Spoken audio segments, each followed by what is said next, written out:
تا روغن ایادکی PLFP همین آلومینیومی بگیرید شدنی توی گرما حرق بازن بساط داره، افت فشار داره، درست دیوارش دیر خراب میشه ولی آلومینیومی فشارش بیشتره.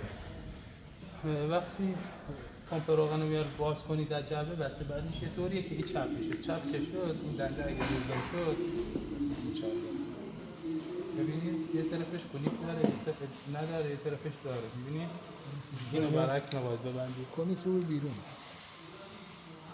رو بالا. آره رو بالا. حالا چند تا تست داره، یکی داخل دیوار است، داخل چیز جای دنده که با یه دونه پرگار اندازش هم توی جزوه‌تون هست. اگه خورده شده بود این دنده رو سوار کرده یا تاقا میزنه بلایی که سر ماشین اومده بود. دومی این که ببینی اینجا خورده شده یا نه.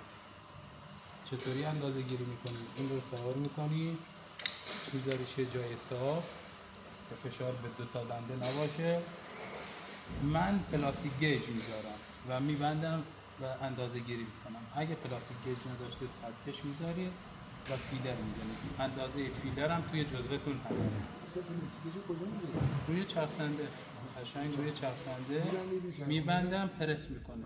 بعد خطکشم میذارم میبینم که اگه اون قدی که باید پرس کنه پرس کرده اوکی. اگه نبود یعنی بازی زیاد داره پرس نمیکنه دیگه. پلاستیک گیج هم سالم میمونه، نشون میده بازی زیاد داره و عوضش میکنه. نشون میده دیواره نه دست چیز پمپ کار کرده، نشون میده که اینجا خورده شده. این شد دوتا. نه چیزی که خود پوسته ببین خطکش رو میذاری اینجا بین خطکش و دنده فیلر رو رد میکنید. اگه فیلر آزاد بود نشون میده پوسته از داخل خورده شده. اوکی؟ من یه بارم اون نو خریدم این پنرسوسی آلومینیومی ها این مشکل رو ندارم ولی چطوری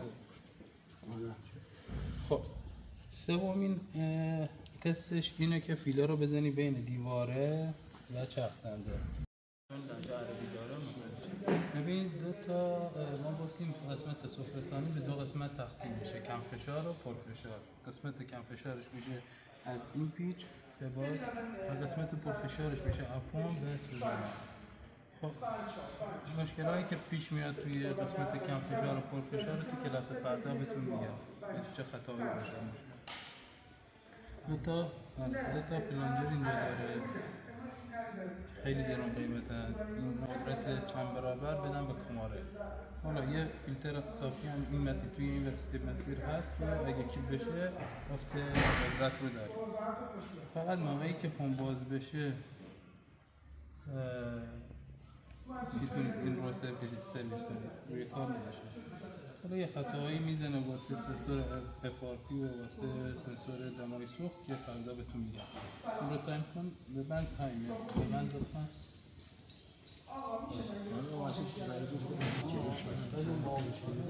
پمپ خاله این واسه ترمز اگزوزه، این واسه کلاده. تایم جلو میلنگش همینجا باشه خود بزنم. برو جلو بیا آقا زیاد نمون. آقا بیا تو سراغ میذارم. وایسا ایکس رو بروش آقا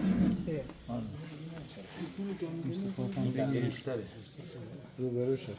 تایم کولیر هم بگیر، تایم پمپ هم بگیر. میبینی؟ قشنگ مستطیل نیست رو برو این نشون است. ببینید تو بنده پمپ دو تا ببین دیدی؟ سنسور بسته نمیشه اونجا. نمیگم چی واقعا اضافه لاک بخار برمیگرده اونجا شلنگ بهش بسته. توی قدیم سنسور این نور داره کثیفه. چطوری تو اون تایم رو گرفتی؟ میرم تایم رو ببینم عکسی که گرفتی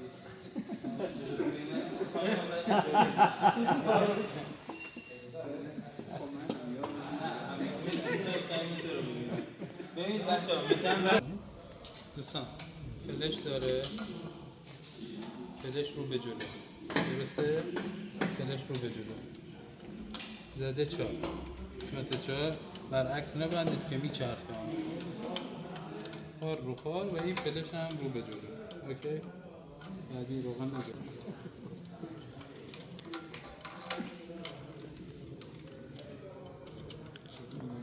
محسن نمیخندید چیه داستان؟ تایی زدی من پیلا ها؟ محسن فقط تو فکر دیگه اینم دار اوکی چکو شیعه رو به من میدی انجکترها رو شکل کنیم انجکترها رو انجکترها رو ای در خودت به ترتیب ببن انجکترها به همون ترتیب بکنیم بچه ها ببن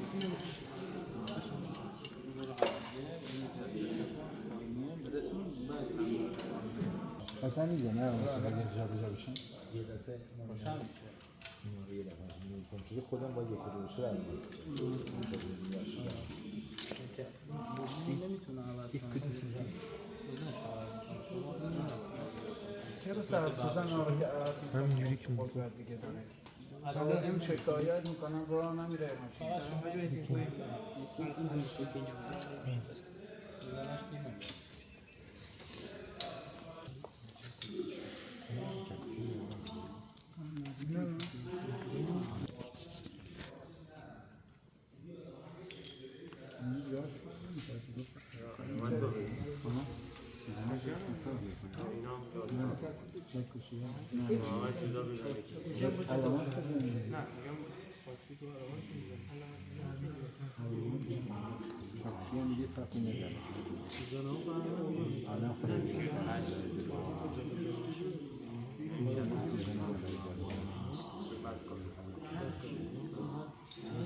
بعدا نشون بده اون وقت دوباره می‌ذاریم سری بذاریم برای نشون بذار اون برای نگاه کن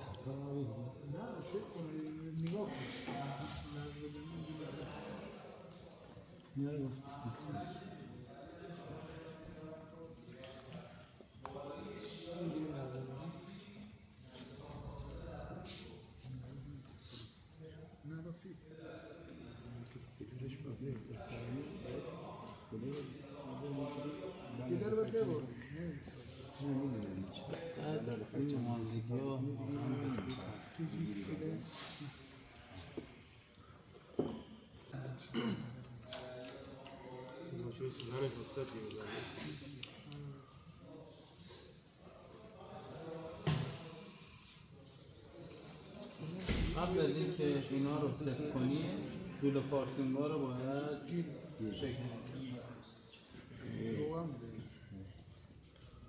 کامارل رو میبندی شما